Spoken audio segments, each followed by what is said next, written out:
Yeah, I'm him signing back in on y'all, man. I wanna I wanna do a little update on this Shedeur Sanders with this prank call. You know me, y'all. I always bring you stuff that nobody else don't bring it. I show you stuff that other people don't show you. I break it down and I explain stuff to you that other people ain't explaining to you on YouTube. And I see stuff that other people don't see.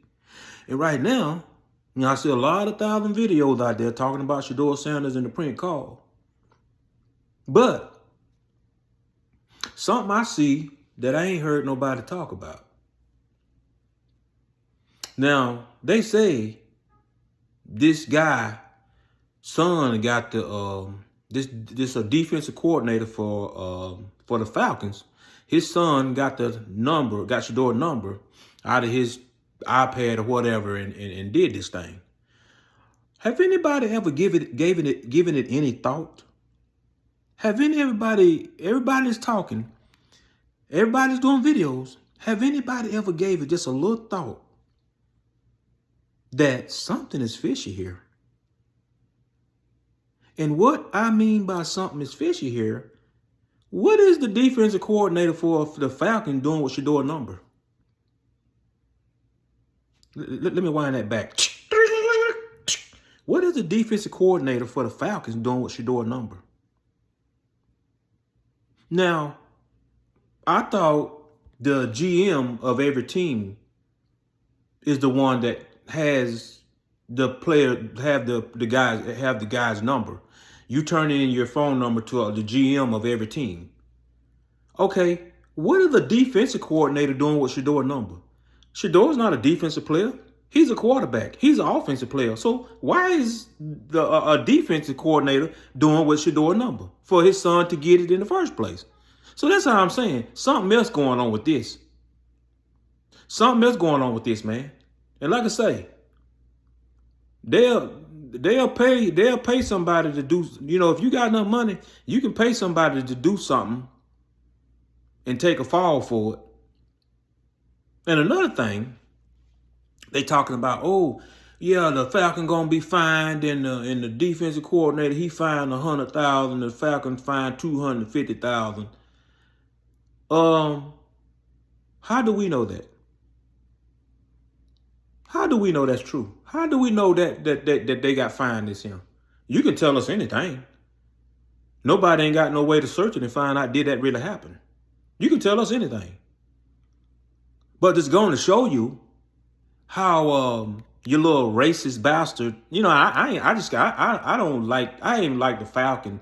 I haven't liked them since how they did Michael Vick. And at the end of the day, and what I mean by this right here, let's go to this right quick. Arthur Blanks, the owner of the Falcons, this bastard, I remember the Falcons, you can go to a Falcon game and it'd probably be about 10 people there. It'd probably be about 10 people there. I mean, if any of you people can think back and remember back, before the Falcon got Michael Vick, man, you go to the Falcon game, man, probably about 10 people at the game. But when he got Michael Vick, then the seats start filling up.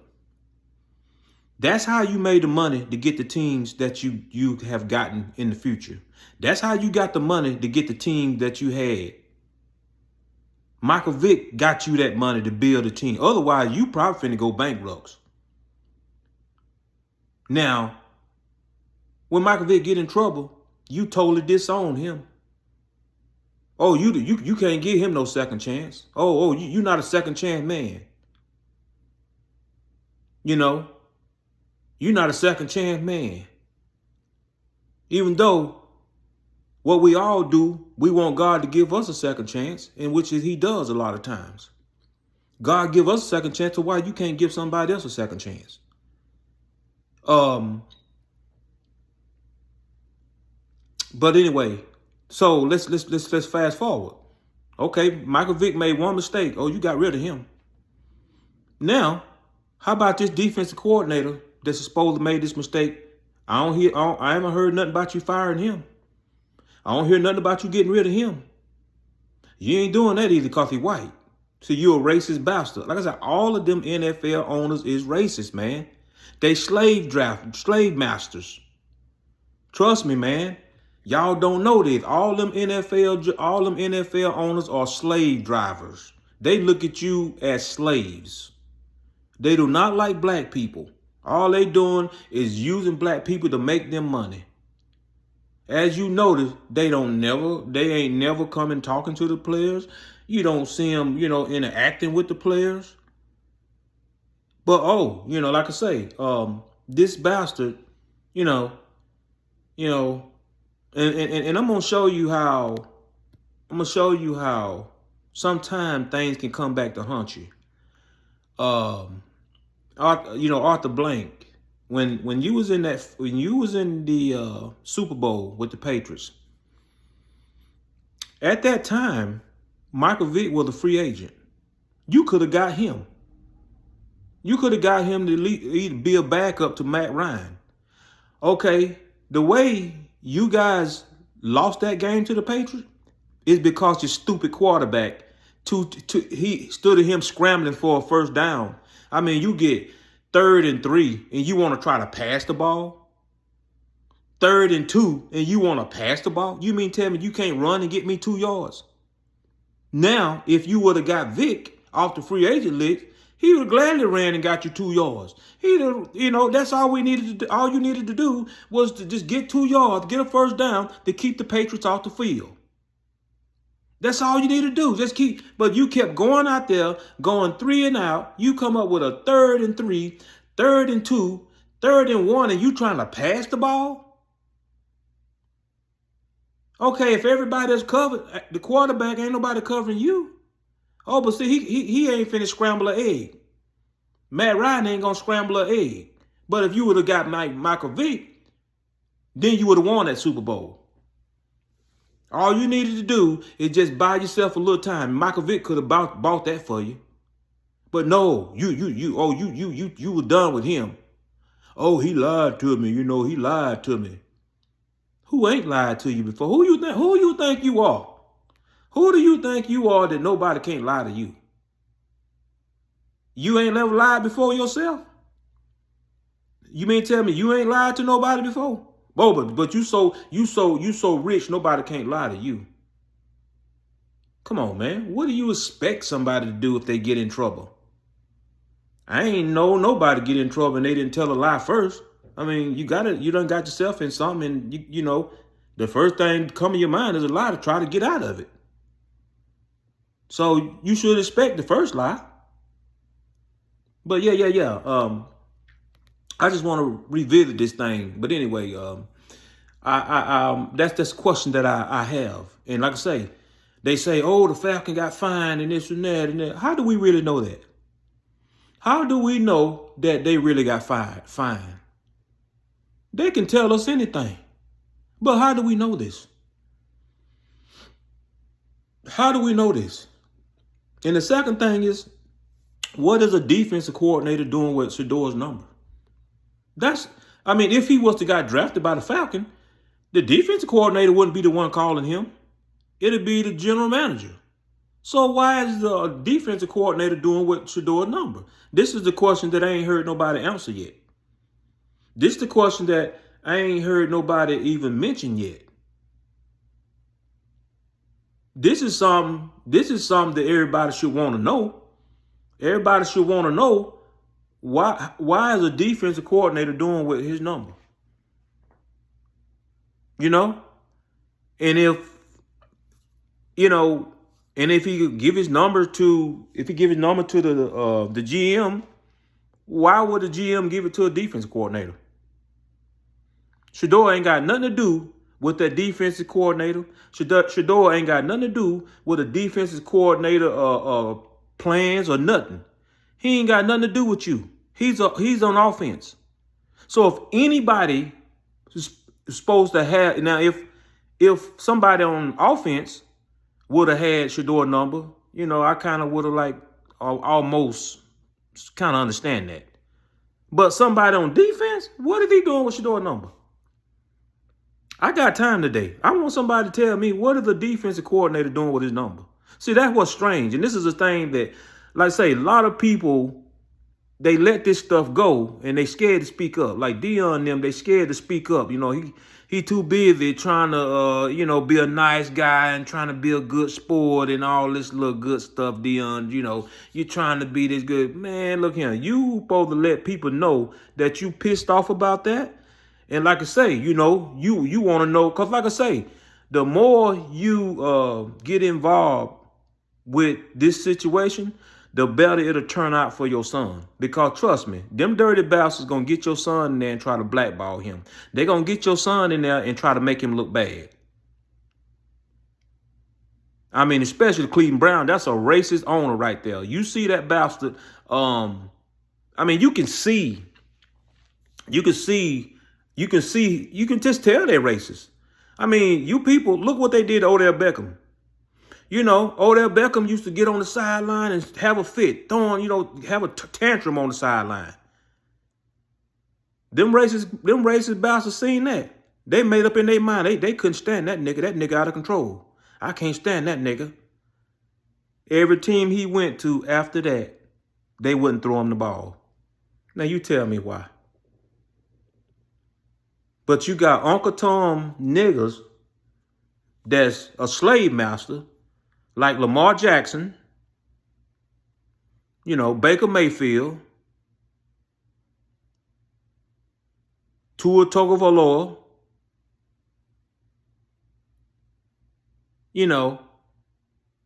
these suckers is in the organization. Every team Odell went to, they wouldn't throw him the ball. Even Odell daddy did a video showing that when he's wide open, Baker Mayfield wouldn't throw him the ball. That's a racist bastard. He racist. And like I say, this came from up above. You not just going to get on the field and not throw the dude the ball. Why would you draft him? Why would you get him on your team if you're not going to throw him the ball? Well, no, they do that just to make you look bad. They want to show players that you a slave and you out of control. We're going to spank you. We'll get you out here. That's their way of spanking you by making you look bad. That's their way of spanking you by showing you that even though you a top tier player, but they're going to get you out there and they're going to try to strip you down and make you look just like nothing. That's their way of spanking you.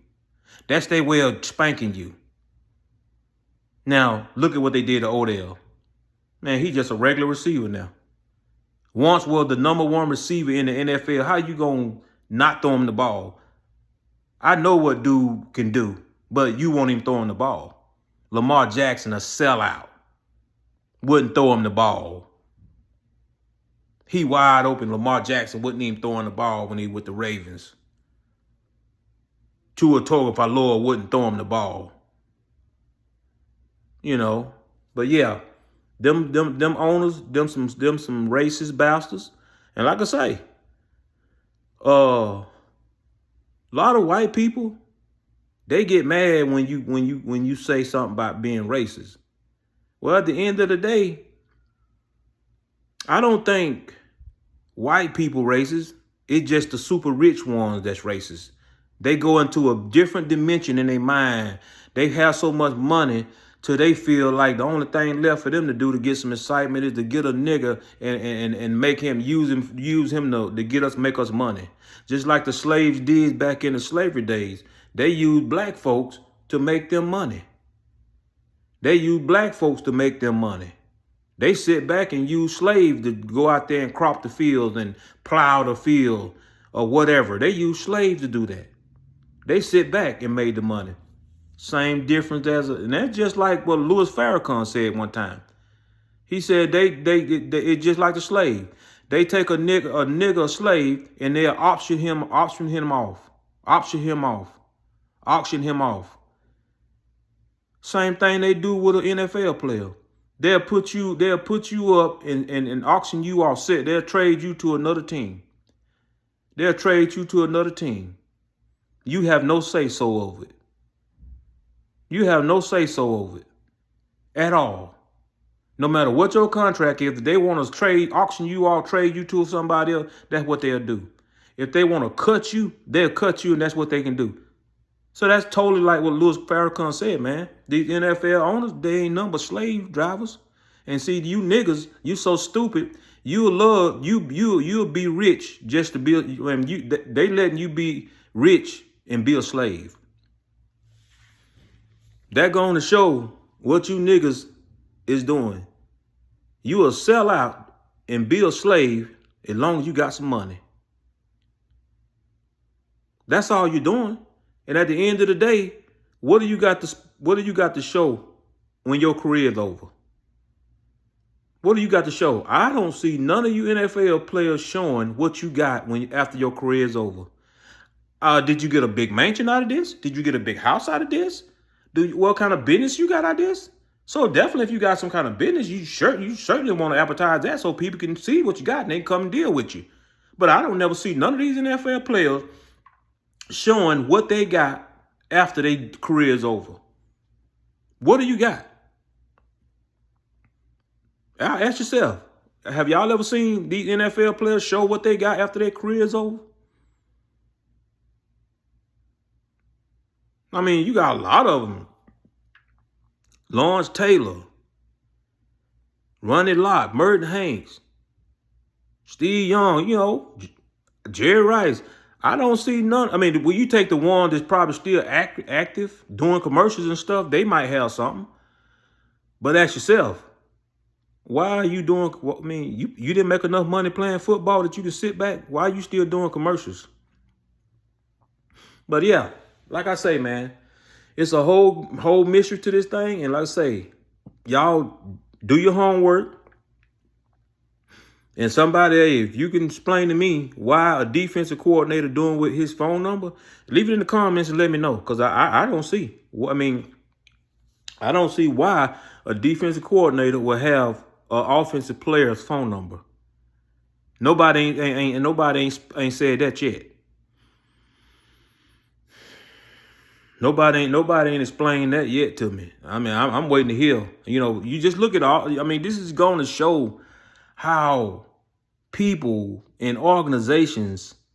This is going to show how the basic person, they blind you. The thing of it is, they got y'all blind. They got y'all blind with the fact that what happened.